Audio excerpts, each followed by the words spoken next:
Bonjour et bienvenue sur yrgestion.fr. D'un simple clic, vous pouvez vous abonner à notre chaîne et ainsi nous motiver à nous améliorer.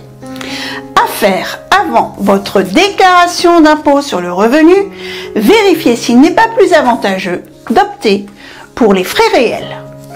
En effet, quel est le principe de la déclaration aux frais réels? Eh bien, lors du calcul de votre impôt sur le revenu, une déduction forfaitaire de 10% est appliquée automatiquement pour tenir compte de vos frais professionnels. Mais si vous pensez que vos dépenses réelles sont supérieures à cette déduction forfaitaire, vous pouvez demander la déduction de vos frais professionnels pour leur montant réel.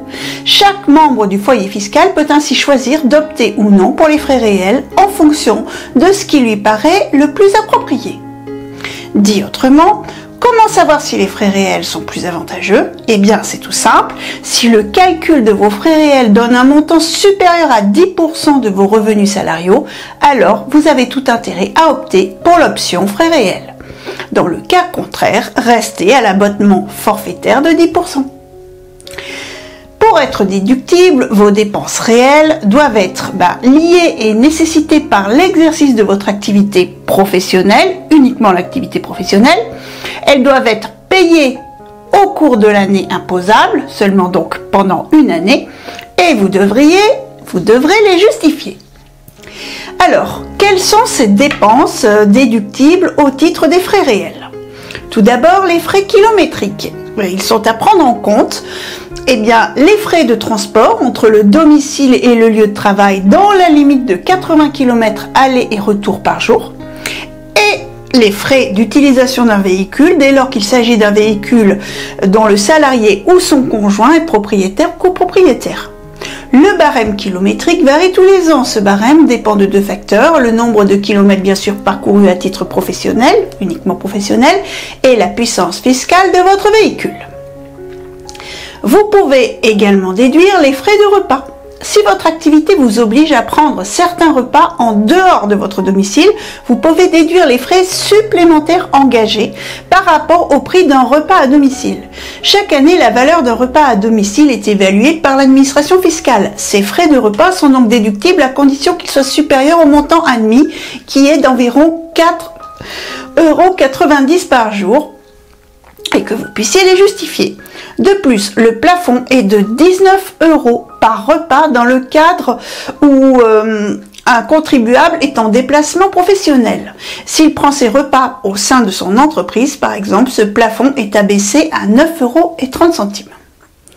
Vous pouvez déduire les frais liés au télétravail.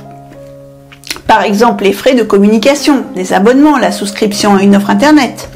Les frais de fourniture et d'imprimer, les dépenses de cartouches d'encre, de ramettes de papier, l'achat de mobilier ou de matériel informatique pour les besoins de votre activité professionnelle. Vous pouvez également déduire des frais de voyage au titre professionnel, des frais de formation, des frais de vêtements à utilisation professionnelle, des frais de documentation professionnelle ou encore des frais de double résidence. Alors, en pratique, comment se fait cette déclaration frais réels? Si vous optez pour les frais réels, vous devez déclarer le montant de vos frais dans les cases 1AK à 1DK de votre déclaration de revenus, sans les soustraire du montant déclaré dans les cases 1AJ à 1DG. C'est-à-dire que vous trouverez ces cases à l'étape 3 de votre déclaration en ligne après avoir coché la case traitement salaire et cliqué sur suivant. Par ailleurs, en cas d'option de frais réels, vous devrez, dans votre déclaration de revenus, ajouter à vos salaires la totalité des allocations et des remboursements qui sont versés par votre employeur pour couvrir vos frais professionnels. Précisez aussi la nature et le montant de vos frais réels en utilisant la rubrique Information de la déclaration en ligne ou la rubrique Détails accessibles en cochant Traitement et salaire, puis en cliquant sur Suivant et sur le bouton Options frais réels.